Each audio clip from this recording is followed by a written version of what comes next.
Hello everyone, welcome back to my channel ND education.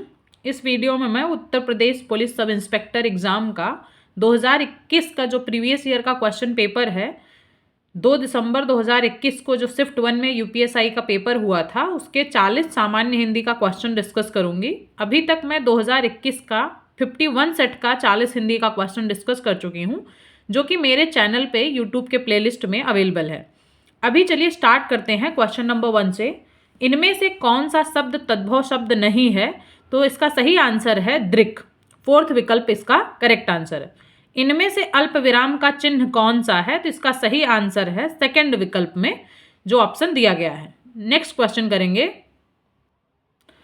Question number 3 है, किसी को बुलाओ। वाक्य में किसी इनमें से क्या है? ये अनिश्चयवाचक सर्वनाम है क्योंकि निश्चित नहीं है किसको बुलाओ। क्वेश्चन नंबर 4 से 6 के लिए अनुच्छेद पढ़कर दिए गए सवालों के सही जवाब चुनिए। आवश्यकता इस बात की है कि हमारी शिक्षा का माध्यम भारतीय भाषा हो, जिसमें राष्ट्र के हृदय मन प्राण के सूक्ष्मतम और गंभीरतम संवेदन मुखरित हो। हमारा पाठ्यक्रम यूरोप तथा अमेरिका के पाठ्यक्रम पर आधारित न होकर हमारी अपनी सांस्कृतिक परंपराओं एवं आवश्यकताओं का प्रतिनिधित्व करे। भारतीय भाषाओं, भारतीय इतिहास, भारतीय दर्शन, भारतीय धर्म और भारतीय समाजशास्त्र को हम सर्वोपरि स्थान दें। उन्हें अपने शिक्षा क्रम में गौण स्थान देकर या शिक्षित जन को उनसे वंचित रखकर हमने राष्ट्रीय संस्कृति में एक महान रिक्ति को जन्म दिया है, जो नई पीढ़ी को भीतर से खोखला कर रहा है। हम राष्ट्रीय परंपरा से ही नहीं, सामयिक जीवन प्रवाह से भी दूर जा पड़े हैं। विदेशी पश्चिमी चश्मों के भीतर से देखने पर अपने घर के प्राणी भी बेपहचान और अजीब से लगने लगे हैं। शिक्षित जन और सामान्य जनता के बीच खाई बढ़ती गई है। विश्व संस्कृति के दावेदार होने का दंभ करते हुए भी हम घर में वामन ही बने रह गए हैं। इस स्थिति को हास्यास्पद ही कहा जा सकता है। उपर्युक्त गद्यांश को इनमें से सर्वाधिक उपयुक्त शीर्षक क्या है? हमारा शिक्षा माध्यम और पाठ्यक्रम इसका सही आंसर है। उपर्युक्त गद्यांश के अनुसार हमारी शिक्षा का माध्यम किस भाषा में होना चाहिए? ये भारतीय भाषा में होना चाहिए। यही अनुच्छेद में हमने अभी पढ़ा है। क्वेश्चन नंबर 6 है, उपर्युक्त गद्यांश के अनुसार हम किस तरह के जीवन प्रवाह से दूर होते जा रहे हैं? इसका सही आंसर है हम राष्ट्रीय परंपरा से ही नहीं, सामयिक जीवन प्रवाह से भी दूर जा पड़े हैं। क्वेश्चन नंबर 7 करेंगे। सब में व्याप्त रहने वाला वाक्यांश के लिए इनमें से उपयुक्त शब्द कौन सा है? सर्वव्यापी चौथा विकल्प में जो दिया गया है, इसका बिल्कुल सही आंसर है। क्वेश्चन नंबर 8 है, पुत्र शोक में कौन सा समास है? इसका सही आंसर है तत्पुरुष समास। क्वेश्चन नंबर 9 करेंगे अब हम। महत्व में कौन सा प्रत्यय लगा हुआ है? तो महत्व में प्रत्यय जो है वो त्व लगा हुआ है। ठीक है। राम लक्ष्मण से पत्र लिखवाता है, इस वाक्य में क्रिया का कौन सा रूप है? तो इसका सही आंसर है प्रेरणार्थक क्रिया।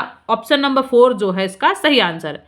कोर्ट मार्शल किस विधा की रचना है? नाटक इसका दूसरा विकल्प जो है इसका सही आंसर है। क्वेश्चन नंबर 12 करेंगे। भाषा की सबसे छोटी इकाई को क्या कहा जाता है? इसका सही आंसर है वर्ण।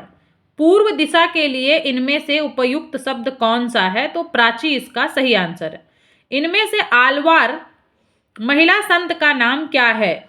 आंडाल जो है इसका सही आंसर है। क्वेश्चन नंबर 15 करेंगे हम। लिखा हुआ है, इनमें से हानूस नाटक के लेखक कौन है? भीष्म साहनी इसका सही आंसर है। बेगमपुरा की अवधारणा को इनमें से किस कवि ने प्रस्तुत किया है? रविदास इसका सही आंसर है। कुंवर नारायण को ज्ञानपीठ पुरस्कार किस वर्ष मिला था? इसका सही आंसर है 2005 ईस्वी में। इनमें से कौन सा शब्द लक्ष्मी का पर्यायवाची शब्द नहीं है? तो भारती जो है इसका सही आंसर है। ये नहीं है पूछा था, हमें नेगेटिव बताना था, पहला विकल्प इसका सही आंसर है। इनमें से कौन सा शब्द लक्ष्मी का क्वेश्चन नंबर 19 करेंगे। इनमें से इस चिन्ह को क्या कहा जाता है? अर्ध विराम चिन्ह जो है इसका सही आंसर है। इनमें से श्री गुरु ग्रंथ साहब का संकलन किसने किया है? इसका सही आंसर है गुरु अर्जुन देव, पहला विकल्प सही है। क्वेश्चन नंबर 21 है, इनमें से किसका उच्चारण स्थान ओष्ठ है? फोर्थ विकल्प इसका सही आंसर है। इनमें से गणनावाचक विशेषण का उदाहरण कौन सा है? 3 इसका सही आंसर है। इनमें से कौन सा व्यंजन संयुक्त व्यंजन का उदाहरण है? इसका सही आंसर है फोर्थ विकल्प। पंचामृत में इनमें से कौन सा समास है? द्विग समास इसका सही आंसर है। इनमें से कौन से कवि अष्टछाप में सम्मिलित नहीं हैं? हरिदास इसका सही आंसर है। इनमें से कौन सी बोली हिंदी भाषा के अंतर्गत नहीं आती है? तेलुगु इसका सही आंसर है। क्वेश्चन नंबर 27 है, निम्नलिखित में कौन सा शब्द तद्भव है? दिवाली इसका सही आंसर है। क्वेश्चन नंबर 28 करेंगे, इनमें से शुद्ध वाक्य कौन सा है? इसका सही आंसर है तीसरा विकल्प, मैंने पुस्तक पढ़ी। क्वेश्चन नंबर 29 है, प्रथम राजभाषा आयोग के अध्यक्ष इनमें से कौन थे? वीजी खेर इसका फोर्थ विकल्प जो है एकदम सही आंसर है। क्वेश्चन नंबर 30 है हमारे पास, इनमें से कौन सी भाषा भारोपीय परिवार की भाषा नहीं है? इसका सही आंसर है मलयालम, फोर्थ विकल्प इसका, तीसरा विकल्प इसका सही आंसर है। क्वेश्चन नंबर 31 है, वह आया इनमें से किस काल का उदाहरण है? पूर्ण वर्तमान काल का उदाहरण है, पहला विकल्प इसका सही आंसर है।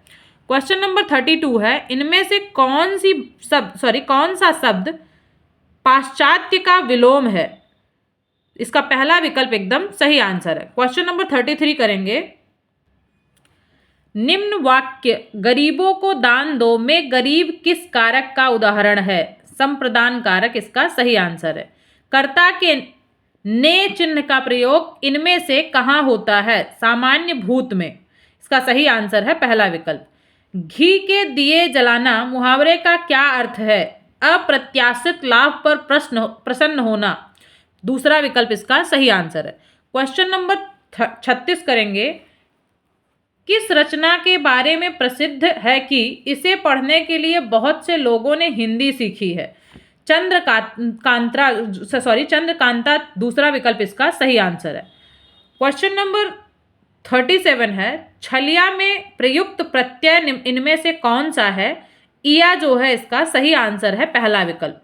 क्वेश्चन नंबर 38 है, उपसर्ग इनमें से कहाँ जोड़ा जाता है?